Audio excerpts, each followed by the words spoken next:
field that's being planted right now, it wraps all the way around my house. 35 acres, more or less, of land. Okay, now that's actually a smaller size field, especially as you go farther west in this country. But what I wanted to read a remark on is this. There are two men driving two large tractors, okay, two large 8-wheel tractors, probably 400 to 500 horsepower diesel engines each, and each of these tractors has roughly 50-foot planting rig, okay, and you can see right here the number of rows. I tried counting them, I can't even count. There's a stretch off too far in the distance being planted by each of these tractors. Okay.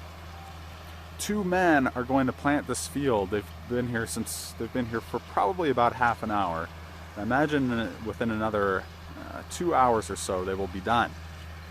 Two men can plant 35 acres in one evening, okay, in the space of maybe 3 hours, 2 or 3 hours.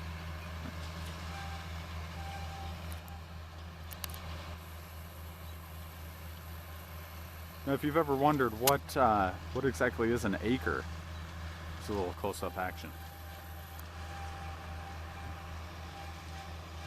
An acre in the medieval times was kind of calculated out to be the amount of land one man could plow in one day, okay, using a horse and a hand plow. Okay. These guys are doing 35 acres, I want also to draw your attention to the fact that they're not plowing it. You can see all the vegetation out there. That's weeds that have cropped up this spring. They don't even need to plow this land out. Okay? They're using a modern agricultural technique called no-till agriculture, where they don't have to till the land. They don't have to plow it first. All they have to do is come through and plant the seeds. That one piece of equipment there, that seeding implement, that planting implement, does all the work. Okay. Now they'll probably come out here and spray for weeds once or twice, and it'll be about the same procedure, bringing out a different kind of tractor with a chemical tank and a sprayer. Then they'll come out in the fall and harvest it, and it'll be a little bit more involved operation to harvest it. What I want you to point out here is, okay, 35 acres. In medieval times, that would have been 35 man days of labor just to plow it. Okay, probably would have been twice again that much time to put the seeds in. Okay, the yield would have been, 1/10 maybe, if they were lucky, the size of the yield they're getting. And then it probably would have been 5 times as much labor to do the harvest, because the harvest all had to be done by hand. Okay.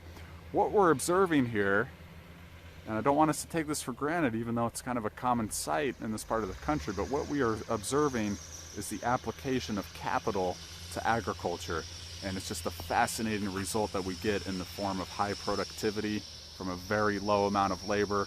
Okay, low amount of labor, high amount of capital gives us fantastic productivity. Of course, combined with a lot of technology as well. Technology that's embodied in the capital equipment. Okay, as you can see there in the tractor and the planting implements, there's a lot of technology there. There's a lot of technology in the seeds themselves, in the plants, through the genetics, in the biology, okay, in the pesticides, the chemicals. This is growth, my friends. This is capital plus technology. Low amount of labor becomes extremely productive.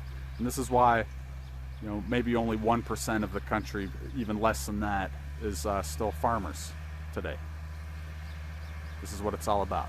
This is capital at work. It's a beautiful thing.